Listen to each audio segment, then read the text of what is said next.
The appeal of military-themed anime for me has always been the intricately laid strategies and plans which are used by the characters to cleverly achieve their objectives.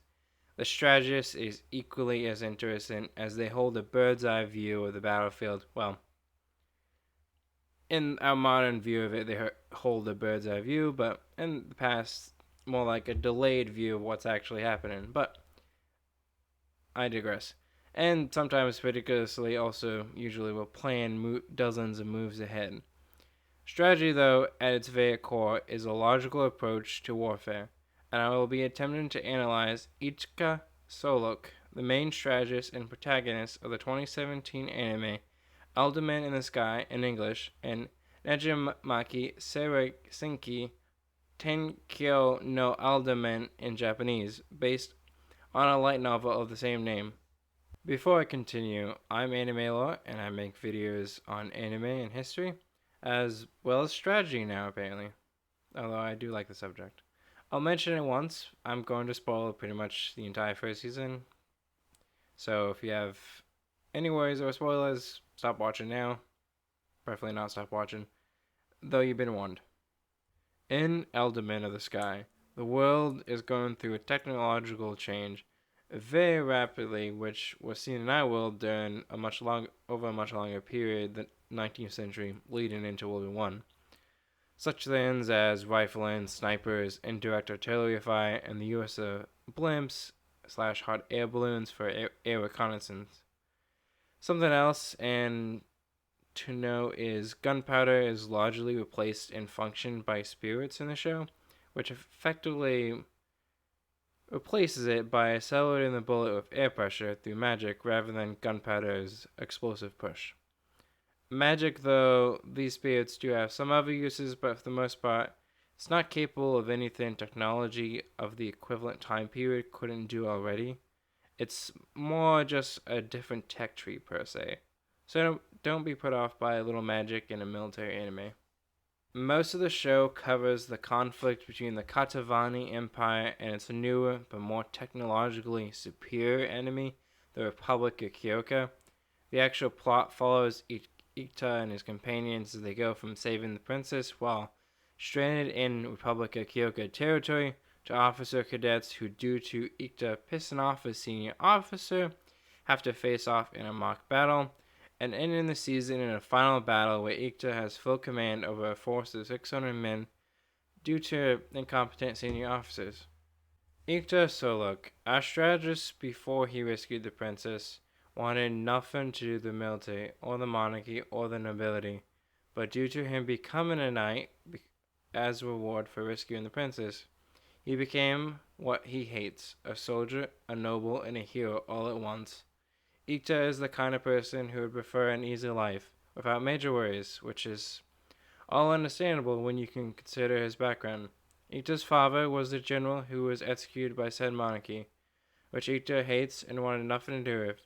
Nonetheless, Ikta is forced to accept these circumstances, though, as he has trouble holding his tongue and speaking what he wishes at the same time, such as when he mouths off at Saga Hash Slag Raymond, the older brother of another character named Tor. This incident leads to the mock battle, which I'll discuss in a bit. Another case, though, less so based in helping a friend and nor in the name of being a smartass. Shortly after they made it back into Imperial lands, after they rescued the princess, they met with the local garrison commander.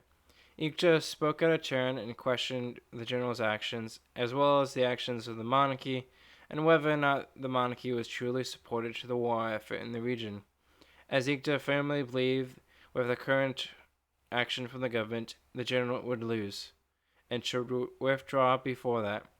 Which, while Ikta is right, Ikta sees the world through the lens of logic, and fighting a battle with no option of winning to him seems pointless, and to be fair, he isn't wrong. Although, importantly, Ikta does know when to keep his mouth shut, seeing how he was not executed for disrespecting the Emperor when they were summoned and became knights. One thing I should mention about Ikta, or at least those around him, when it comes to strategies, even the best of them become useless if subordinates fail to achieve the orders given to them. As such, Ikta has taken care to ensure the trust of his subordinates. Although, due to his low rank, he has no choice of who his subordinates are. Firstly, there's Yashino Iskim, who herself is part of the Empire's most important noble family, and is a cavalry officer which, due to the time, still has strategic value and has not been overtaken. Her and Nikta met as children and have been friends ever since. As such, her ability to instinctively know how he operates and acts allows both of them to better rely on each other as they act more swiftly when it's important. Second, there's Torre Raymond, who serves the important role of organizing and commanding his country's first rifle platoon, which in a world with equivalent of muskets is a large advantage. Torre is a valuable officer who many times his unit becomes the key to victory.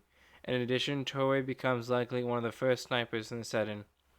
Two others I can mention are Harmo Becker, who leads the medical unit, whose use is self-explanatory, and Matthew Tedrich, who leads a non-rifle infantry unit, who is a competent enough officer to carry orders efficiently, though not likely to act under his own initiative well. Lastly, for the background characters, Ikta clearly does still pay attention to them, which is noted when he's able to question several of them by name after the mock battle is over. This can all be seen when he prioritizes his men's safety over that of his allies, when he has them stop for 2 days to become accustomed to the altitude to avoid altitude sickness. This does, however, heavily weigh on him, as later, when they finally catch up to their allies, they find that they have been wiped out. Speaking of that mock battle, the setup being Ikta, Torre, Matthew, along with their squads, must fight against an equal force commanded by Torre's older brother, along with one of the squads being under Yatori's command. Ikta's objective is to defeat his enemy, and so he explores the strategy of defeating Nito, a strategy he himself explained in an episode earlier. But further explained, it is when a smaller force concentrates its forces against a smaller portion of a larger enemy force, thus gaining local supremacy. Historically, this can be seen with Napoleon and his Italian campaign, where at the battles of Lento and Cassagon, Napoleon defeated 2 Austrian armies which, combined, were larger than his force alone. Most importantly, in order to achieve this, a strategist has to ensure his force can maneuver faster than his enemy. Ikta orders his men to lighten their supplies so as to be able to get to the site faster, giving him time to choose the site of the battle and to prepare. This is also aligned with Napoleon's reforms as well as later World War I reforms, which sought to increase a unit's speed by lessening the amount of supplies carried. In order to get his enemy to split his forces, Ikta employs deception by taking advantage of his enemy's overconfidence and his prior knowledge of the terrain against him. Ikta has his men positioned across the river, which, due to heavy rain, is normally difficult to cross.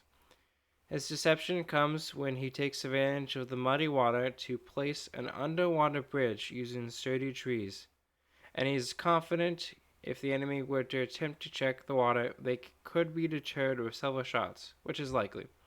To get his enemy to deploy his troops away from their main force, Ikta makes it seem like his platoon will be moving north to a safer crossing already aware to his enemy, but in reality, he has not moved as that far and hides for an ambush. Now having the advantage of 3 to 2, Ikta attacks and begins to overwhelm his enemy. If not for Yatori, being knowledgeable about Ikta, has seen through his plan and arrives back in time to even the odds. Ikta understands his advantage is over and decides to withdraw rather than attempting to continue to push. A good commander will seek to fight on his terms and not his enemy, and Ikta recognizes this. Instead of pursuing, Ikta repositions his troops along the edge of the combat zone to prevent his enemy from retreating, thus apparently losing by default. In this way, Ikta is able to force his enemy to leave their advantage and come to him instead. Ikta is able to win this engagement by using Torre as a sniper and taking out the enemy commander, and thus giving him an advantage in the melee. The other example I'll be looking at is the final battle of the season, where the Empire finds itself facing an invasion from the north. How this happened is the northern garrison commander had attempted to keep the local population in check by seizing their spirits which they revered. Locals rebelled to gain them back, and after several weeks of hard fighting, the Imperial forces had achieved victory.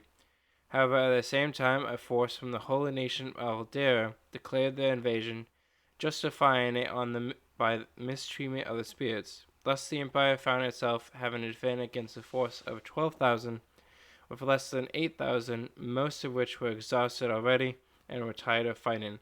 And as Ikta proved earlier with the mock battle, such odds aren't good enough to win. Acting under the command of one good officer, but largely following the direction of Ikta, Ikta plans a defense in depth strategy. As with the current situation, winning is no longer possible, so instead the best method will be delaying the enemy as long as possible to give the Imperial forces time to regroup. The Empire's position was relatively good, however, a central forested valley with one known mountain pass around the valley. Even still, the huge numbers difference meant that no plan was likely to survive for long, due to the fact that Ikta was only given 600 men to hold 12,000. Ikta started the battle by setting the forest on fire. This has two benefits. One, the enemy is delayed as they don't really have a way to deal with a massive forest fire. Second, this allows Ikta to concentrate his forces to where he wants by limiting the amount of routes to the fires for his enemy to attack. A few days into the battle, Ikta does just that and lets the enemy attack a hole in the fire to attempt to deter them from pursuing the mountain pass, as should they pursue it, they will potentially easily flank him. The main reason for this, I would argue as well, is Ikta is attempting to maintain the initiative.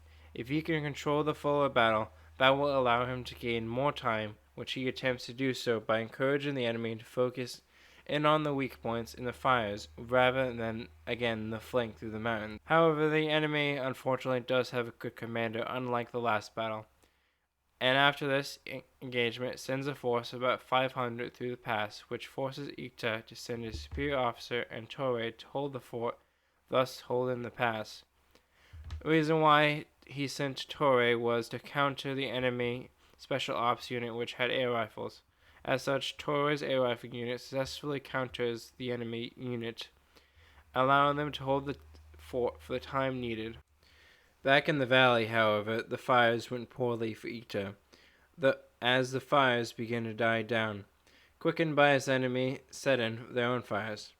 This forced him to adopt a flexible defense strategy, where Ikta's men would relight the fires using oil and maneuver to close the gaps as they appeared in the defensive line.